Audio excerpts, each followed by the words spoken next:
few years ago, Florida was the place everyone was running to. It was the #1 destination in the entire country for people packing up their lives and starting over. Beaches, sunshine, no state income tax, and a housing market that felt like it could only go up. And then, almost overnight, the line on the chart didn't just slow down, it collapsed. The number of people moving to Florida has fallen by 93% in 3 years. Living here in Florida seems to be moving out of the state, moving out of state. A new study is shining a light on this, and Matt Cesney is digging into the reasons why people may be fleeing Florida. The report is titled Florida on the Brink, and it's from the data tech firm Cotality. It describes a state under stress, higher housing prices. Today, I'm going to show you exactly why the dream state is emptying out, who's leaving first, and where all these people are quietly going instead. Because the answer says something bigger about where this country is headed. Let me put the size of this in perspective, because the rise was just as dramatic as the fall. During the pandemic, Florida didn't just grow. It exploded. People fled the expensive locked-down cities of New York and California, and they pointed their moving trucks south. At the peak, in a single year, Florida added more than 300,000 new residents from other states. That's an entire city's worth of people, arriving in 12 months on top of everyone already there. Secret, people have been moving to Florida in big numbers. If you need proof, just take a drive somewhere and sit in traffic. But for the first time in a decade, our net migration is taking a big dip. NBC2's Rachel Whalen set out to find out why. The Florida Chamber of Commerce says since 2018, Florida has seen an increase of 2.17 million new residents. It was the largest internal migration story in modern American history, and Florida was the center of it. Home prices shot up. Bidding wars broke out on houses sight unseen.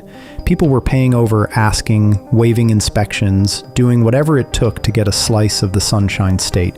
And here's the thing about a boom like that. It feels permanent while it's happening. Nobody at the top of the wave thinks the wave is going to break. The newcomers assumed the value would keep climbing forever, and a lot of them stretched their budgets to the absolute limit to get in, because the story everyone believed was simple: Florida always wins. From what we saw here around COVID, a local realtor and a moving company both tell me instead of moving people to Tampa, now they're moving people out of Tampa. Sunshine, palm trees, and warm weather just aren't cutting it anymore. Tampa and St. Pete area, once glamorous after COVID, now everyone, it's like a fire. So what happened? How does a state go from the #1 place in America to live to watching nearly everyone stop coming in the span of about 3 years? The answer isn't one single thing. It's a stack of things that all hit at once. And the first one is the number that should stop you cold. So those are the first hints, but let me show you the data because the data is genuinely stunning. At the peak in 2022, Florida pulled in a net of roughly 311,000 people from other states in a single year. The next year, that dropped to about 184,000. The year after, around 58,000.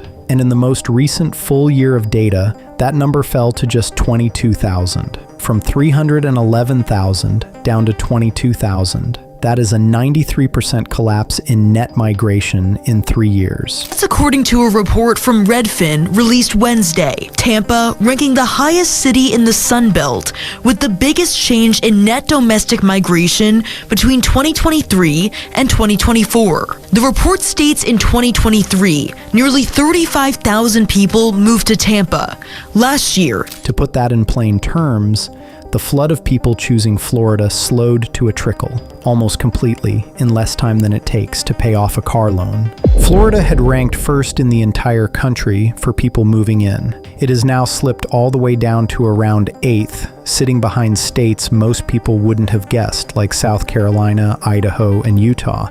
And here's the part that really tells the story. It's not just that fewer people are moving in, it's that more people are moving out than ever before.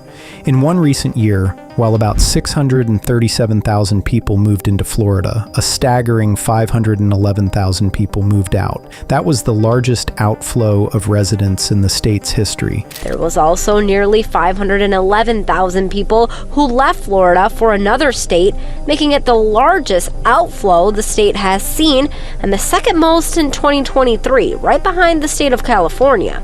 Sergio Munez says he's had friends and family move out of the state. Only California lost more people. So the picture isn't a state that nobody wants. It's a state with a revolving door that's spinning faster than ever, and for the first time in a long time, the door is swinging the wrong way. Hold on to that revolving door image, because we're going to come back to who's standing on each side of it, and it's not who you'd expect. But to understand why, you have to understand the one bill that's quietly breaking Florida households. And it's not the mortgage. This is the engine underneath the entire story.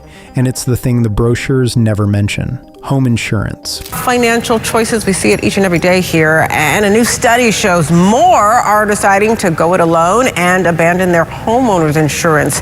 Digging into a new report, Florida ranks 6th across the country for the highest rate of uninsured homes. It's almost 20%. That's about an 8% spike from the year's lending tree examine. If you want help putting all this into action in your own home, grab our guide, Home Saving Secrets. It's a simple 50-page playbook showing you 5 legal ways to cut your property tax, insurance, PMI, and escrow. The average homeowner saves over $4,000 a year. The link is in the description. Florida is now the single most expensive state in America to insure a home, and it isn't close. Depending on whose numbers you use and how you measure it, the average Florida homeowner is paying somewhere in the range of $8,000 a year, with some analyses putting the typical premium even higher than that. Compare that to a national average of roughly $2,000, and you start to feel the weight of it. In the most exposed coastal counties, it gets genuinely surreal. In parts of the Florida Keys, a single-family home can carry an insurance bill of around $14,000 a year. In Miami-Dade, premiums north of $12,000 are not unusual. People who own their homes free and clear with no mortgage at all are being forced out simply because they can no longer afford to insure the roof over their heads. And curtains of Spanish schmaltz. Sit Sherry and her family's forever home. Across the street is a picturesque golf course. They've lived here for 20 years. However, now they're not sure how long they'll be able to stay because of insurance rates. I've never had a problem. My insurance was normally like $1,700 a year. Their insurance company is Adcock Insurance. How did it get this bad? It was a perfect storm. And I mean that almost literally. A run of brutal hurricane seasons drove enormous losses. The cost of reinsurance, which is essentially the insurance that insurance companies buy to protect themselves, tripled. A wave of smaller carriers went insolvent and simply collapsed, dumping hundreds of thousands of policies onto the state-backed insurer of last resort. And a legal environment full of claims, litigation piled on costs at every level. Each of those forces pushed premiums up, and they all arrived at roughly the same time. Pieces in these policies. They want to curb the frivolous litigation that they say is out there, because Florida obviously has about 80% of the litigation in this country on property insurance, but only make up about 8% of the claims. So there's a huge issue there that they think if they tackle that, that's going to bring down costs for everybody. You also have the $2 billion of taxpayer dollars being set aside to basically be a big pillow for insurance companies as reinsurance for them in case of a disaster. That's something that they think is going to have an impact. But we're not seeing anything that's going to immediately impact the consumer. Democrats tried today in the Senate to add on things like a current claim rate freeze. And here's a wrinkle most people never see coming until they're already in it. When you have a mortgage, your insurance isn't a bill you pay once a year and forget. It's bundled into your monthly escrow right alongside your property taxes. So when the premium jumps by $2,000 or $3,000 at renewal, your lender doesn't just absorb it. They recalculate your monthly payment and pass the increase straight to you, often with a catch-up charge to cover the shortfall from the months before. People who locked in what they thought was an affordable mortgage have watched their monthly payment climb by hundreds of dollars without their interest rate ever changing. In 2020, Adcock increased her rate by nearly $730, bringing the premium up to $2,429. In 2021, they increased the rate to $3,581. And the new rate for 2022, more than $5,700. Uncalled for. I was totally floored. The loan stayed the same. The cost of keeping it didn't. And for buyers, that same dynamic can sink a deal before it closes, because a high enough insurance quote can push your debt-to-income ratio past what the lender will approve, and the house you qualified for on Monday becomes a house you can't get on Friday. Now, there is a small piece of good news here, and I want to be fair about it because it matters for anyone weighing a move. As of 2026, the market is finally showing signs of stabilizing.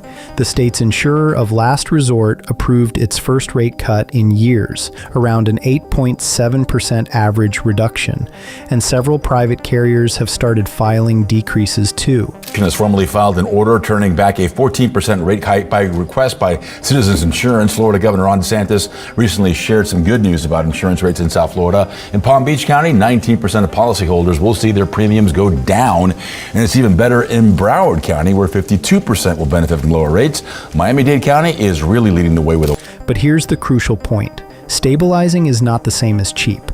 Florida is still, by a wide margin, the most expensive state in the nation to insure a home. The relief is real, but it's relief from a number that was already crushing. For a family trying to make the math work, a slightly smaller enormous bill is still an enormous bill. And that bill is just one piece of a bigger problem, because while insurance was exploding, something else was happening to the price of the homes themselves. Now here's where I want you to slow down, because this is the part most people get wrong. They blame insurance alone, but insurance was just the match. The fuel was the price of everything else. Look at what happened to home values. In early 2021, the median sale price for a home in Florida sat right around $300,000. By early 2026, that same median had climbed to over $412,000. So the people arriving late to the party weren't getting the deal the early movers got. They were paying peak prices, and then on top of that peak mortgage, they were getting hit with the highest insurance premiums in the country, rising property taxes, and in many communities, surprise special assessments from homeowners associations scrambling to cover their own rising costs. Add it all up, and you get a monthly cost of ownership that simply stopped making sense. Have had a very serious affordability problem with their mortgage payments. Realtor Barrett Spray says he sees it, says while overall home prices have stabilized. Our taxes have gone up and our insurance has gone up. Insurance has gone up like a monster. A family might be able to handle the mortgage on paper, but then the escrow payment balloons because the insurance and taxes folded into it keep climbing, and suddenly the comfortable number they budgeted for is hundreds of dollars higher every single month, with no end in sight. For a lot of households, the breaking point wasn't dramatic. It was a renewal letter. You open the envelope, you see the new premium, you do the math one more time, and you realize the dream you moved here for is now quietly bleeding you dry. And this is the trap of a place that gets expensive slowly. Nobody makes a single decision to leave. They just reach a moment where staying costs more than the sunshine is worth. Multiply that quiet moment across hundreds of thousands of kitchen tables, and you get a 93% collapse in people willing to move in, and the largest outflow of residents the state has ever recorded. So if all these people are deciding Florida no longer adds up, the obvious question is the one we opened with. Where are they actually going? And the pattern is incredibly clear. Migration, and a lot of people that are out migrating from Florida, they're going to neighboring states. Selma Happ is the chief economist at Cotality.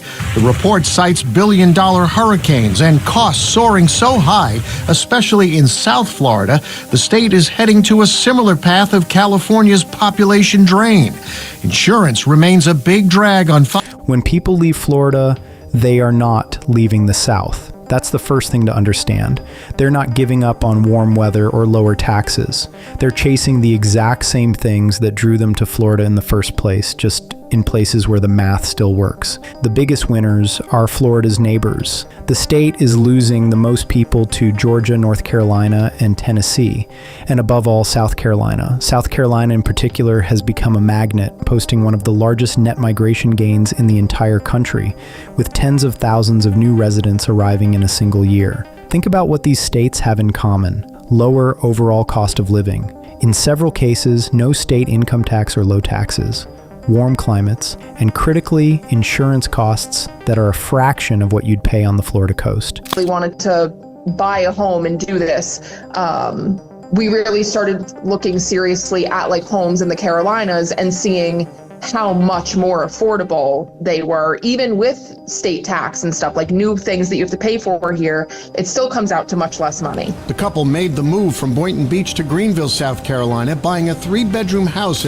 It's the Florida formula without the Florida price tag. People aren't rejecting the lifestyle. They're just buying it somewhere it's still affordable. And the gap is not small. Picture a family selling a home in coastal Florida where the insurance alone runs $7,000 or $8,000 a year. They cross the border into inland Georgia or upstate South Carolina, buy a comparable house, and watch that same insurance line drop to a quarter of what they were paying. Stack on a lower median home price and in some cases lower property taxes, and the difference in monthly cost of ownership can be the price of a second car payment every month, freed up overnight. For a household that was drowning slowly, that's not a lifestyle downgrade. That's oxygen. They keep the warm weather, they keep the backyard, they keep most of what they moved south for in the first place, and they hand themselves a raise just by changing zip codes. They're 700 miles north, a home they bought last September after leaving Boynton Beach, where they were paying about $2,000 a month for their 1-bedroom apartment. So our house is 1,954 square feet. It is 3 bedrooms, 2.5 bathrooms. And then there's a second pattern that genuinely surprises people. A meaningful share of those leaving are heading to places that a few years ago would have seemed unthinkable. Some are moving to the Midwest, to Colorado, to Utah, and Idaho out west. And a slice of them are doing the thing that back in 2021, you'd have sworn no one would ever do again. They're moving back to the Northeast. After years of everyone insisting the future was a one-way trip south, some of those same people are pointing the moving truck back north, chasing jobs, chasing family, chasing a cost of living that finally pencils out. The Great Migration didn't just slow down. In some cases, it reversed. But the most important clue about where Florida is headed isn't on a map at all. It's in the age of the people walking out the door. Here's the detail that turns this from a one-year blip into something that should worry anyone with money tied up in Florida real estate. Expensive for young people to live here? A new study says yes. In 2023 alone, more than 500,000 people left Florida. That is the most that the state has ever seen, according to research report by the Florida Chamber Foundation. Wing News reporter Asha Patel joins us now live in downtown Fort Myers. And Asha, what is the average age of the people who are moving? Look at who is leaving. The exodus is being led by young people. In the data, roughly a quarter of everyone leaving Florida was between the ages of 20 and 29, with a median age in the low 30s. These are the workers, the renters about to become first-time buyers, the young families who form the foundation of any healthy housing market and any growing economy. When the young leave a place, they don't just take their moving boxes, they take decades of future earning, future spending, future home buying, and future tax revenue with them. And the reason they're going is the most basic reason there is. They can't make it work. A young person trying to build a life needs to be able to afford a first home. And in much of Florida, between the home prices and the insurance and the taxes, that first rung of the ladder has been sawn clean off. What we've effectively seen here is that Florida's chopped the bottom 2 rungs off the housing ladder, and there's really no place for people to go. Former State Senator Jeff Brandes of the Florida Policy Project tells me the state lacks a housing policy for young home buyers like Sydney and Renee. Samir Goel founded a firm, Isuzu, that helps young home buyers by attaching. There's a deeper problem hiding in that too. When the young workers leave, the businesses that depend on them start to feel it. The restaurants, the hospitals, the schools, the trades, all of it runs on people in their 20s and 30s who can afford to live nearby. Price those workers out, and employers either can't staff up or have to pay so much more that the cost ripples right back into everything else. A place that loses its young people doesn't just lose residents, it loses the engine that keeps the whole machine running. So they go where they can still reach it. They go to the Carolinas and Tennessee and Georgia, where a normal job can still buy a normal house. And every one of them who leaves is a customer the Florida housing market is no longer going to have. So now step back and look at the full revolving door, the one I told you to remember. On one side, fewer and fewer people moving in, and the ones who do skew older and wealthier. The retirees who can absorb the costs. On the other side, a record number moving out, led by the young who can't. That is not the profile of a state that's simply taking a breather. That's the profile of a state quietly changing what kind of place it is. So is Florida finished? Is the whole thing about to crash?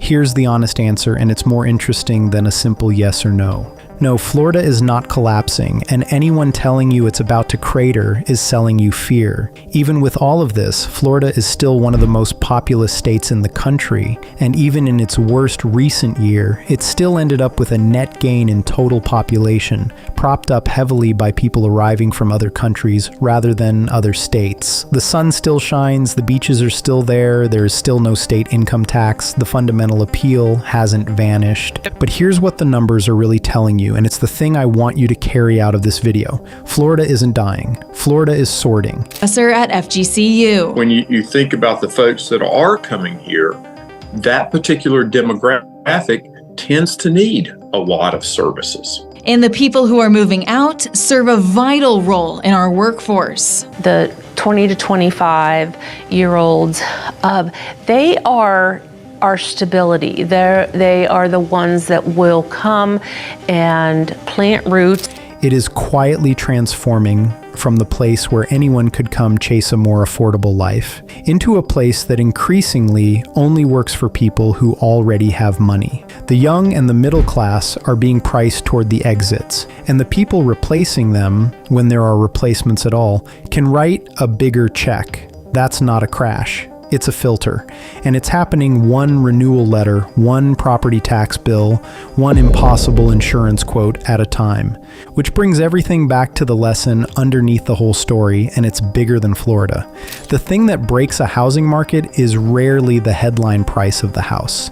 It's the cost of holding on to it. The mortgage is the number everyone shops for, but the insurance, the taxes, the assessments, the slow grind of carrying costs, that's the number that actually decides whether a place stays livable. Florida is the most dramatic example in the country right now, but the same forces are creeping into coastal markets everywhere. Harder to insure than others, and that can be a combination of factors, whether it's geography, density. South Florida, experts tell me, remains a high-risk area, and the state overall still posts the highest average premium in the country, over $8,000 according to Insurify. I would give the Florida insurance market a C+. So compared. The people who saw it early in Florida didn't wait for permission. They ran the real math, the all-in math, and they made their move while they still had options. That's the whole game. Not the price on the sign, the price of staying. So before you ever fall for a beautiful market with a beautiful price, ask the harder question. Not what does this house cost, but what does it cost to keep? Run the insurance quote before you fall in love. For affordability and Liberty Mutual for discounts. Agents say the best advice is to shop around. Almost everyone can get the premium down, but you have to really pay attention of what coverages have been reduced in that as well. What can you afford the deductible they're offering to you? So don't just look for that price. I would say look for an agent that's going to sound. Add up the taxes and the assessments, not just the mortgage, because the people leaving Florida right now aren't fleeing a place they hated. They're fleeing a place they loved that simply stopped adding up. And the only thing worse than watching that happen to a state is watching it happen to your own finances because nobody told you to look. If this opened your eyes to what's really driving these moves, do me one quick favor and subscribe to Bricks Market. This is exactly what we do here, cut straight through the hype and show you how the housing market actually works, so you can see the shifts coming before everyone else does and keep your money on the right side of them. Hit that subscribe button, and I'll see you in the next one.